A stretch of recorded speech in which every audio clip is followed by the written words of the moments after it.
I'm Meg Gatto. And I'm Lauren McCoy. Neighbors in Holly Grove were shocked to learn Antoine Massey was hiding out in a home nearby. Andres Fuentes shares their reaction to his arrest. Fugitive TV. So check it out. One of the things we do on Fugitive TV, if you're new here, I was on the run for 15 years. So I was a fugitive myself. So I can give an insight or a perspective on some of these people who are fugitives like Antoine Massey and Derrick Groves. I can give you an insight that other people can't because I lived a life like that one time.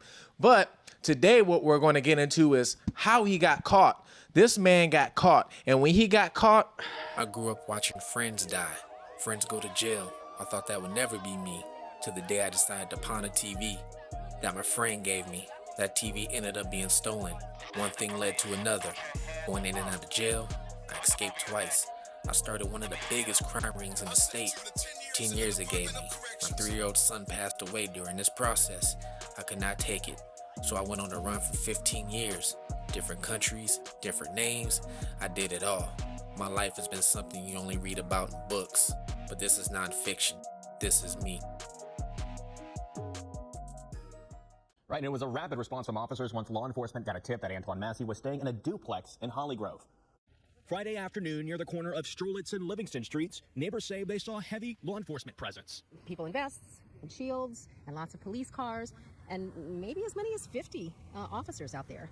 It was pretty intimidating. The commotion was for Antoine Massey, who police say came out of a home on the block without any trouble. He's one of 10 inmates that broke out of the New Orleans jail more than a month ago. 2 miles away from the jail, he got caught in Holly Grove in New Orleans.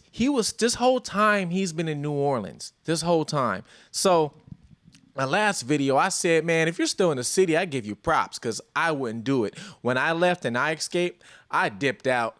I left the whole state within a few hours. You know, I didn't stick around. This guy still stayed in the city. Now, I'm going to give you some reasons of probably why he stayed in the city. Because I know a lot of people are like, why did he stay still? Why did he do this? So here's some reasons that could be why. It could be how the person grew up, right? So for example, me, I was born and raised in California. Born and raised. But even though I was born and raised, we moved around a lot. We moved to Colorado. We moved to Washington, Oregon.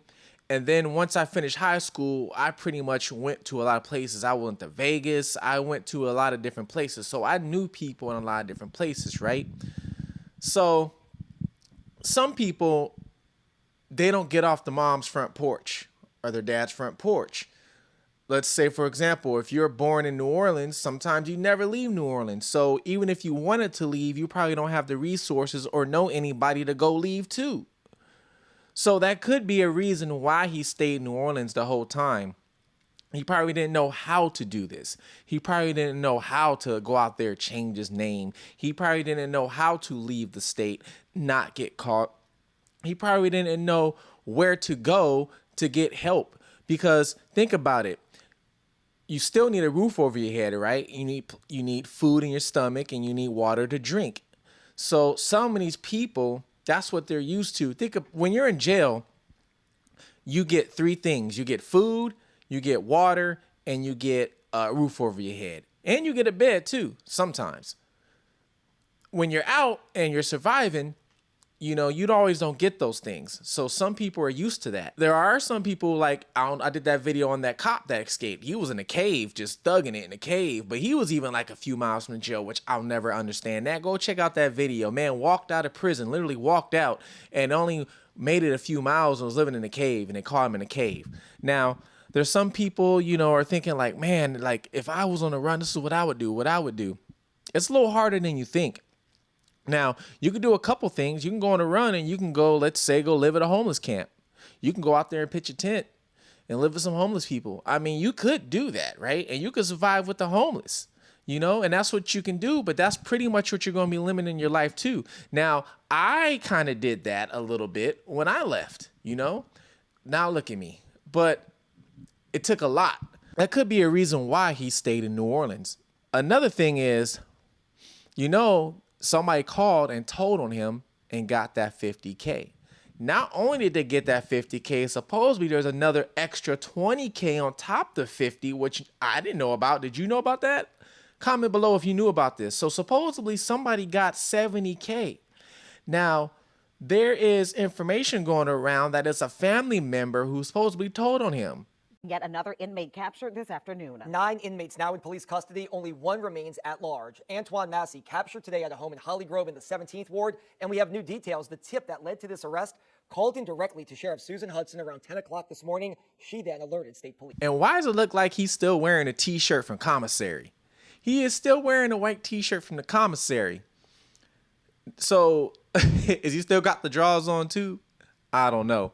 But whoever did this, they also didn't just call Crime Stoppers. They didn't just call 911. Supposedly they called the sheriff or whatever. So they personally called her. So is this somebody that was working with her the whole time and they're not telling us this? Man, they tripping. I don't know. Was it the auntie? Was it his mom? He got snitched on and he was staying at an Airbnb. So somebody had to get, or I should say somebody had to use their information to get the Airbnb. Now, I don't know if you guys ever got an Airbnb before. It's an app that you get on your phone, and usually you put in, your information, and then you put in your ID and all that type of stuff, or driver's license, and that's how you get the Airbnb. And then you move in. Sometimes some people will give you the keys. Sometimes there's a lockbox. It all depends. But you still got to put in some information. So somebody's information was used for him to be in that Airbnb.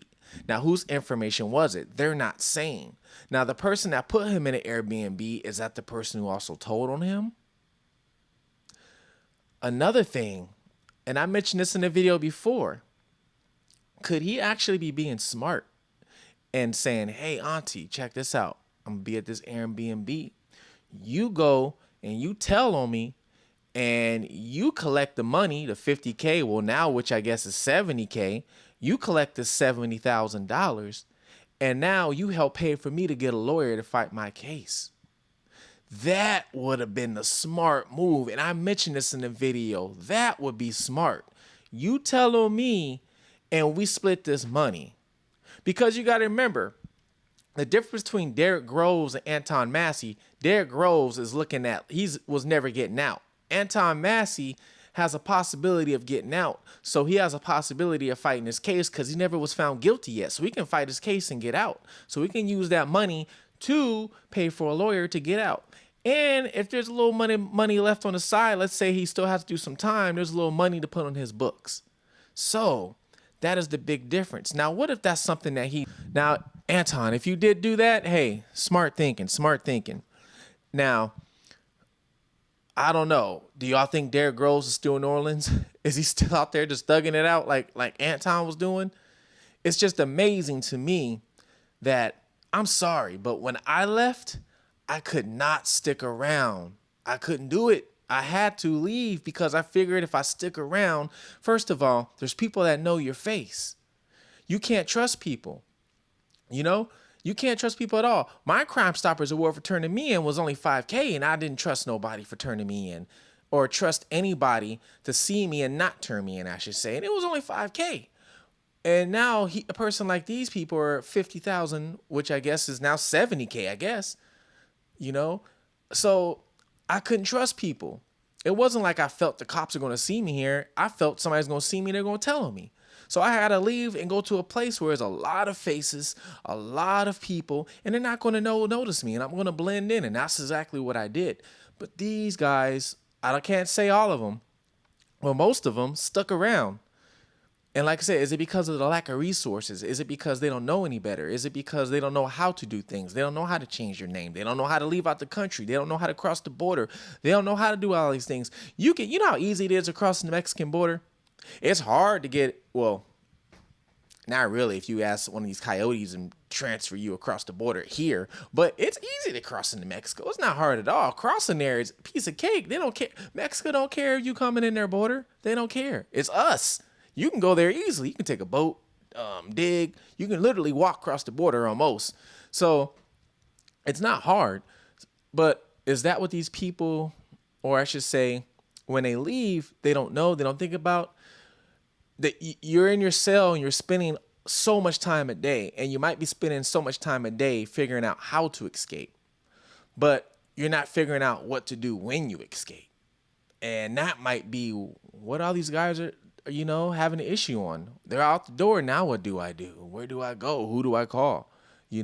Because your normal life, you're used to being dependent on something, whether it's a job, like I said, whether it's getting some sort of money. But when you're on the run, you can't do all that stuff.